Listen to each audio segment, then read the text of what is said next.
Good evening, ladies and gentlemen. It is the fourth day of the new year. Forgive me, I just got done eating. It is the fourth day of the new year, January 4th, 2021. Probably the biggest bounce back year of all of our lives. So I'm just going to cut right to it. Today, I got a notification, a flyer that said February 12th, there's a karate tournament. And there's going to be sparring. There's actually going to be sparring. The thing I think I excel at the most in my martial arts journey is the sparring portion of it. Don't get it twisted. I still can do the forms. They may not be as crisp and as clean as others, but if I put my effort into it and put my mind to it, I definitely can get down when it comes to the kata. But everybody that knows that I compete, when I compete, it's for the fight portion of it. So I found out February 12th in Houston, Texas, I will be going down and competing. Also found out for the Grand Championship, there's a monetary prize. Okay, a monetary prize for the Grand Championship. So I'm definitely going to go down there and compete and win. I'm going to go ahead and claim it. I'm going to win that money. And if I don't, I just don't. But I'm going to put my efforts forth to win that money. And just to get out and compete. It's been too long since I've competed. And that brings me to my point. Today was training training day number one. I'm sorry, please forgive me. I'm all jumbled up. Training day number one, right? And I know a lot of us have New Year's resolutions to where we say, oh, I'm going to work out, I'm going to eat healthy, I'm going to do this, and I'm going to do that to better myself. New year, new me. I haven't seen too many New Year, new me posts lately. I think everybody's getting tired of that cliche, that saying. But that's the resolution a lot of us make. Going to go work out, going to do better about my health, be a little more health conscious. And I, too, said the same thing. And I purposed today to be training day one. And in 6 weeks, I'm going to go down to Houston to compete, give it my all, leave it all on the mat. And hopefully I come away with that grand prize. So a lot of us start out gung-ho, bang, gung-ho. We're going to do this, we're going to do that, we're going to tear the gym up every time we get into the gym, And about halfway through the year, we or even 2 weeks, some of us don't even last 2 to 3 weeks, we slow down, we give up. And a lot of that is because we put unrealistic expectations on ourselves. I know for me in my younger years,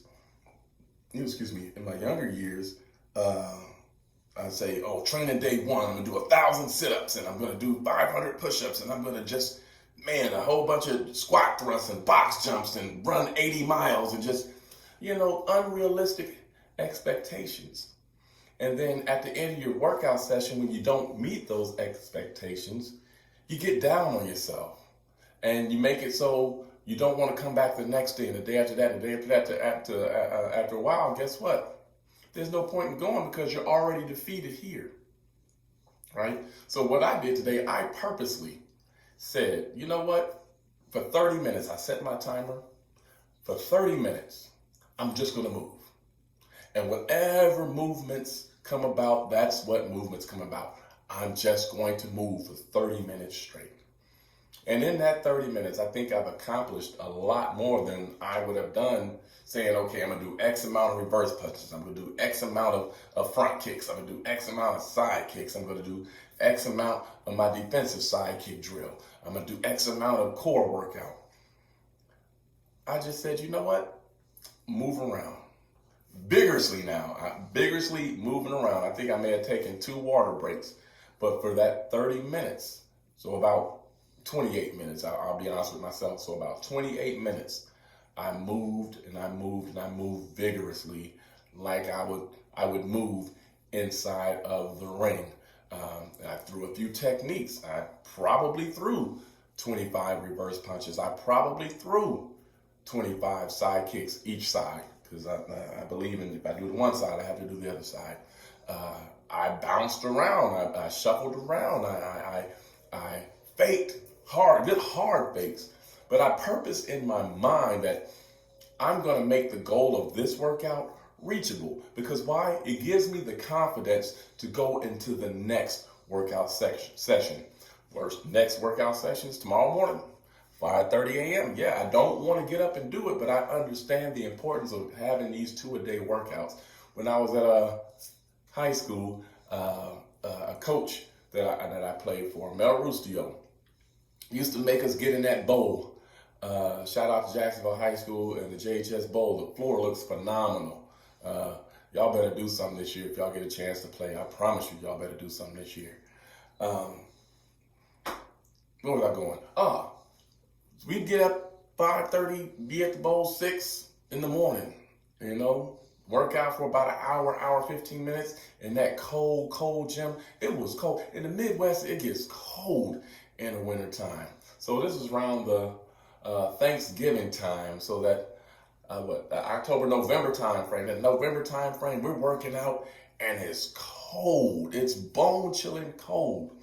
And we'd have to get in there and we'd have to get in there and work and really have practice, and not even real practice. We probably ought to have brought track shoes, because we ran the majority of the time. We had that conditioning week where we had to go Monday through Saturday, 6 a.m. to about 7:30, take a cold shower in that bowl because there was no hot water at that time, and then go to school and come back and work out for another hour and a half, 2 hours. I said all that to say the expectations even then weren't unrealistic. Looking back, weren't unrealistic.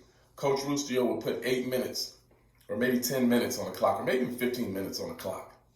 And all we started to do was run stair laps, bowl laps, the stair laps in the bowl.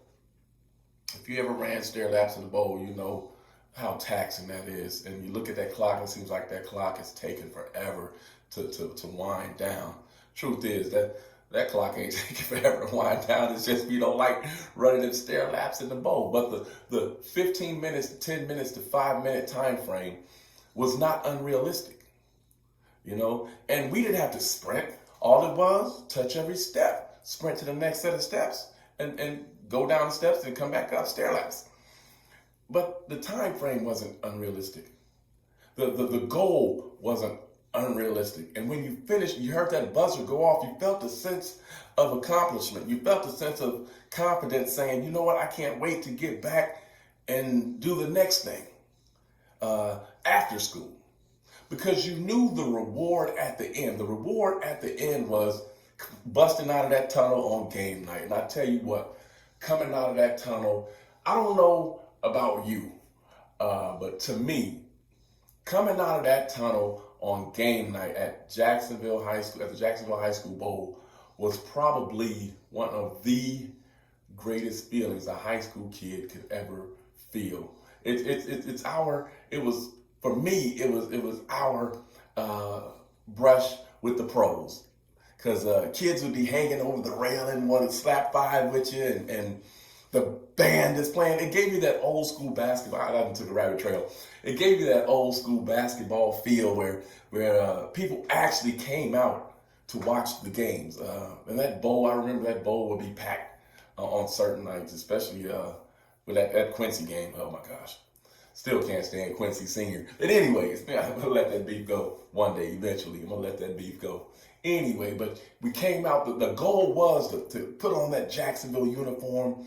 And see, back then, we had our names on the back of our uniform. So that, to me, that was just the greatest thing ever. And when I did get in the game, I made sure my letters were straight and everything. And but when I did get in the game, I mean, it felt like I was playing in the pros. When you played in that Jacksonville Bowl, it felt like you were playing in the pros. But the goal was to get to that point, but to be able to get to that point, we had to start at 6 a.m.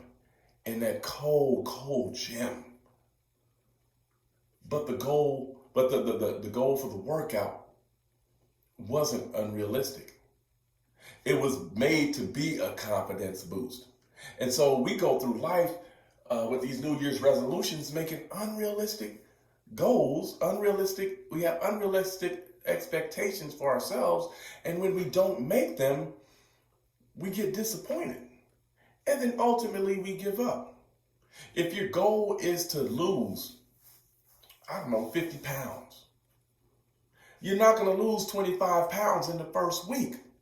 You may lose a pound here, you may gain a half a pound, but if you keep working and if you stay consistent and if you set realistic goals for yourself, that confidence will build and you'll find yourself meeting the goal that you ultimately set, the ultimate goal of losing the 50 pounds. If I lose 2 here, 3 here, 1 here, all that adds up to 50. Before you know it, bang, there's 50 pounds. Now, don't make it so easy to where you're like, oh man, I can do this all day. I'm gonna get in here and I'm gonna do 2 push-ups, 2 sit-ups, 2 squat thrusts, 2 8-count bodybuilders, and I'm good. No, at least challenge yourself. Challenge yourself. Yes, that 30 minutes, I'm not gonna lie to you, was a challenge. I think I weighed myself the other week and I'm at 195 pounds. That's the heaviest I've ever been in life. I take that back. I went to Norway. I was 205 pounds. Believe that. I got up 200 pounds. Skinny me. Got up 200 pounds. But yeah, the heaviest, I'm walking around at 195 pounds. And I can feel it when I'm climbing up those ladders. I'm AC taking, y'all know that. I'm climbing up those ladders and I'm out of breath. And I'm like, man, something's got to change. Thank God for competition, because I probably wouldn't have been motivated to get out there and start working out like I'm supposed to. But thank God for, and even if February doesn't come, at least in my mind, I can say, hey, this is the goal I want to reach by February 12th. I want to be 175 pounds, right? Right now I'm 193 pounds. I'm sorry, 195 pounds. I want to be 175 pounds because that's where I compete at. That's where I'm lighter on my feet and I'm faster than everybody that's my age. I'm competing in what they call it the executive division, I think, for us old guys. But the goal I set for tonight, the goal I set for tomorrow's is a cardio day. Get out and run. As much as I hate running, I have to get out and run. As much as I hate doing cardio work, period, I have to get out and do it. Why? Because I need my cardiovascular endurance to be up. Because I like to throw kicks. And throwing kicks takes a lot of energy out of you, believe you me. So today's goal was to move around for 30 minutes. And for 28 minutes, I moved. Now, the other 2 minutes, I was drinking water. But you're supposed to hydrate your body anyway, right? But and after those 28 minutes, I did 2 sets of push-ups, and I was good, and I feel good. Going into tomorrow, I feel good. And it's not just setting realistic goals isn't just for competition. It's for life. I had a goal to finish a book. I want to be finished with my newest book by March. I'm more than likely going to finish and drop it early. But the goal wasn't unrealistic. I knew that if I wanted to be done by March, I had to do ABC, XYZ, and get steps knocked out. Pretty much all the writing is done. I'm just waiting on the cover. So yes, that book will drop earlier. Don't set unrealistic expectations for yourself. Don't undercut yourself. Always challenge yourself. But don't set unrealistic expectations for yourself. Because when you do that, you just set yourself up for failure. With that being said, you guys have a good evening. Hope I didn't ramble on too much. As always, you can catch me at holmesrc50@gmail.com, HOLMESRC50@gmail.com, all lowercase. And you can follow me on my social media. If you're on Twitter, it's #1 only Big Homie.